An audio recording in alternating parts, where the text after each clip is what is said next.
say, man? Grand opening. Golden Tiger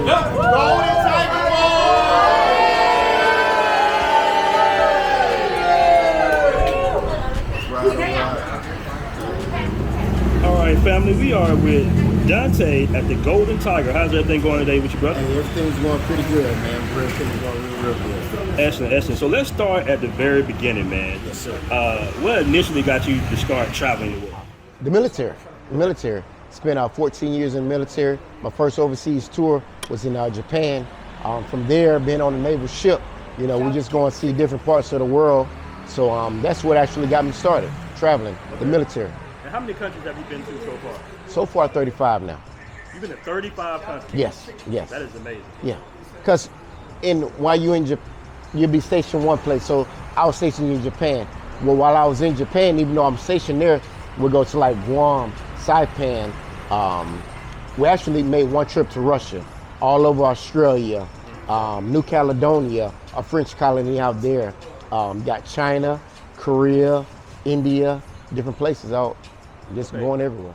And out of those 35 countries, what made you settle on Thailand out of all those 35 countries? Well, I didn't really settle on Thailand. I didn't even know anything about Thailand until like 2021. Mm-hmm. So after my contract ended in Afghanistan and it brought me out here, then it brought me here to Thailand. So once I got out here to Thailand, I just loved it. After my first 3 months, and then I did a couple of IT certifications out here, it was just good from there. And I just never left. Okay. And did you anticipate living overseas full time while you was active in the military, or did you plan on going back home? No. So after I got active in the military, then I went contracting. Okay. And then contracting, that's what enabled me to continuously travel over the world. And then contracting is what got me out here. And so after that contract ended, I came out here, did some IT certifications, and then from there, then I just never left. I loved it so much. Love it so much. Okay, so one of the major factors to make you want to live here in Thailand over back in America? Compared to America, safety. Safety, yes.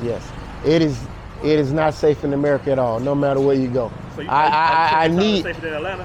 Huh? From Atlanta? Oh yes. Thailand is 100% safer than Atlanta. Ain't nothing safe about Atlanta. Right. And I'll go back to Atlanta. I have no issues, have no problems with anybody in Atlanta as well, But just like everybody in Atlanta, you gotta have something on you. So anytime I move around in Atlanta, anywhere I go, I'm gonna have something on me. I won't show it off or anything like that. I just walk normal, don't act anyway. But I have to have a combat mindset when I'm in the States, period. It doesn't matter if I'm in Atlanta or anywhere else.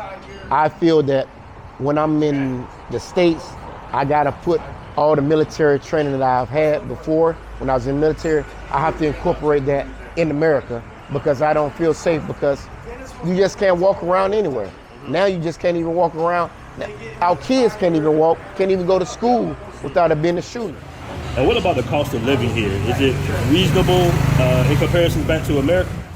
To me, it's much more reasonable, much more reasonable. The American dollar goes a long way. It really, really does. And I know people talk about inflation and stuff like that, but we really don't see it out here. I mean, you can see, if you live out here, like I've been out here for like a year, 6 months, you see a few price changes as we get an influx of tourists.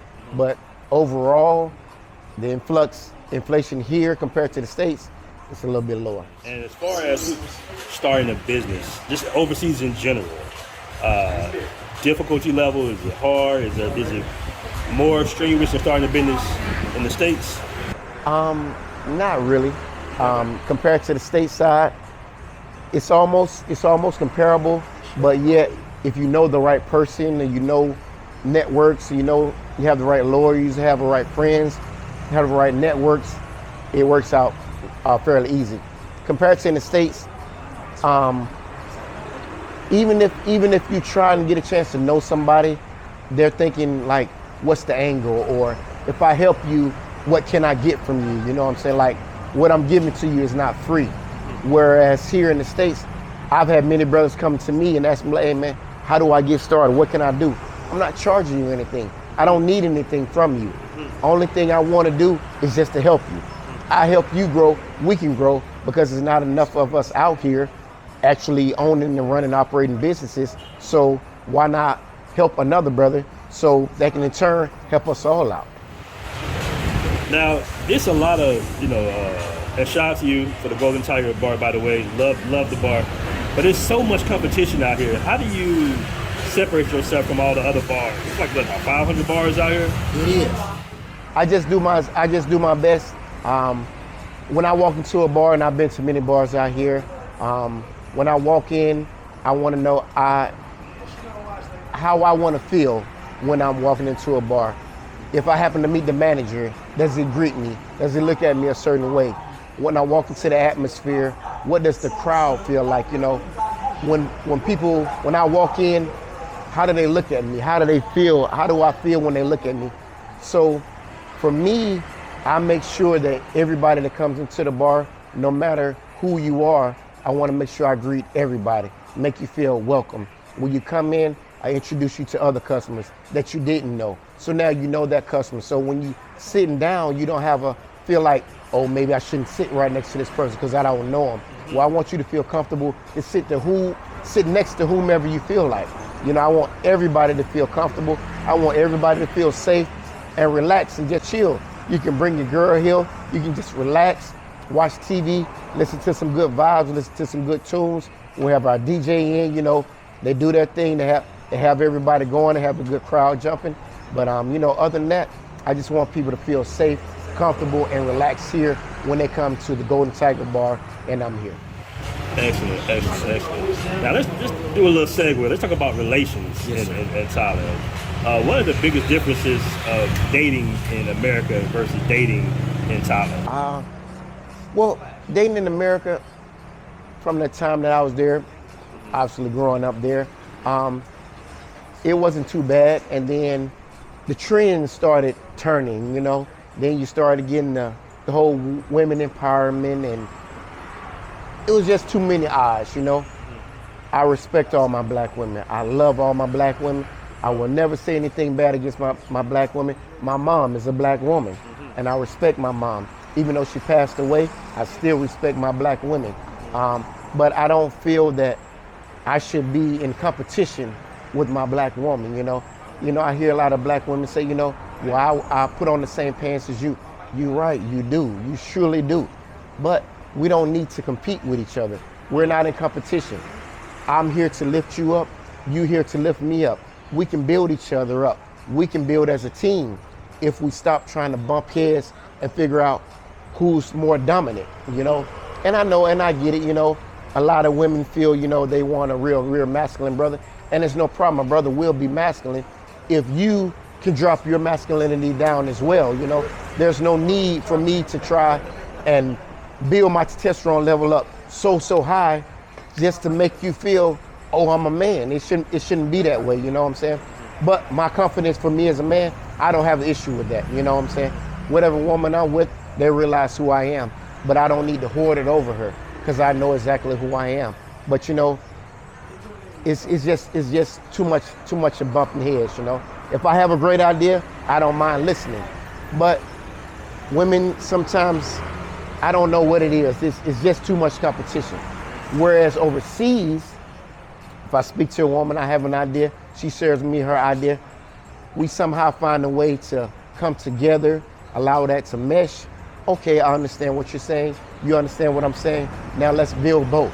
Let's try to incorporate what you said and what I said, and let's make it happen, versus it being one-sided this way and this way. And did you have a background in opening up bars or clubs in Atlanta? Zero, okay. I had zero background in opening up a bar. I didn't come out here and intend to actually open up a bar. It actually just so happened, being out here, I met the lady that I'm in a relationship with right now, my wife right now. We met each other. She didn't tell me anything about her bar. We was just talking. I used to come to the bar all the time, and I figured she was just the manager because, she was always up there, and she had that, she didn't have to say that she's actually the boss. You just knew it, her charisma, but it was a humbling type of thing. And I got out here, we got together, And then I just started helping her build her business up with the partners that she was with before. And then after that, we moved over here to the Golden Tiger Bar. So is there like a large learning curve for opening up a bar here? Or? It is. You definitely want to make sure you find the right location. Location is paramount. I know some people open up certain things, and if they're in the wrong location, they're trying to get people out to that location.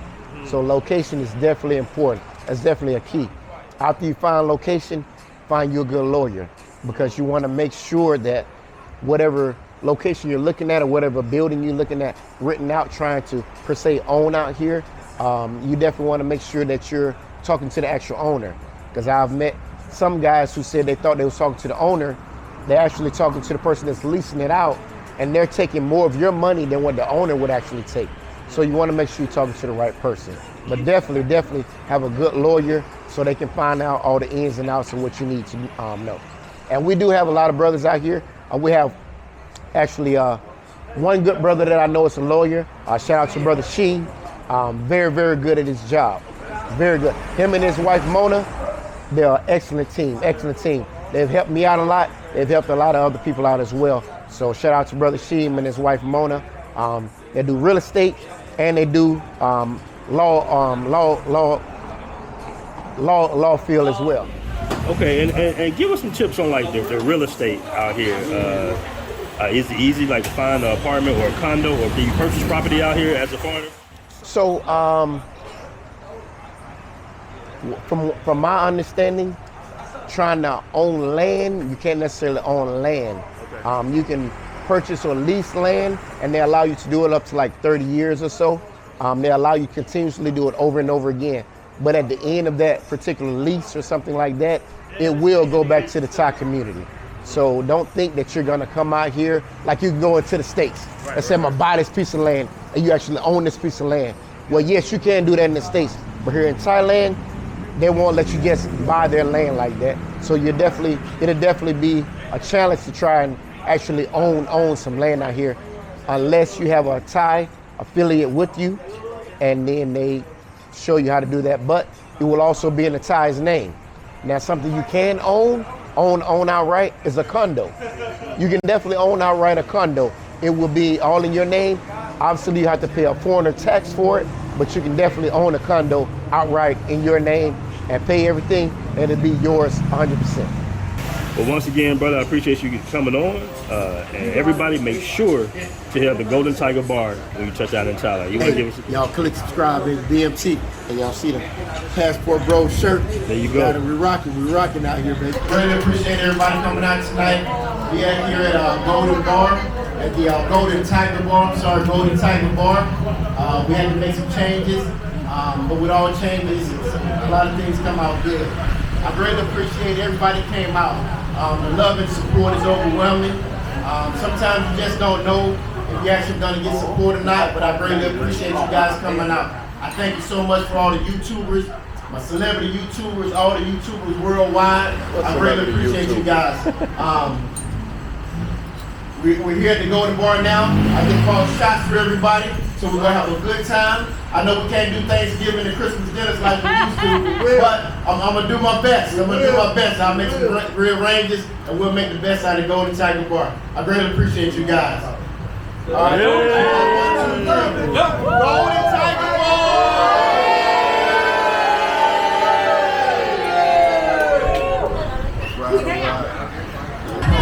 Barber World Zoe in the building. Congratulations to Dante for keeping it rolling, you know what I'm saying? You don't get knocked down, guys. It's about how many times you get up, and you got up, you keep going, we're here to support it. So, what's good, family? Make sure to check out the official Passport Bros merch store.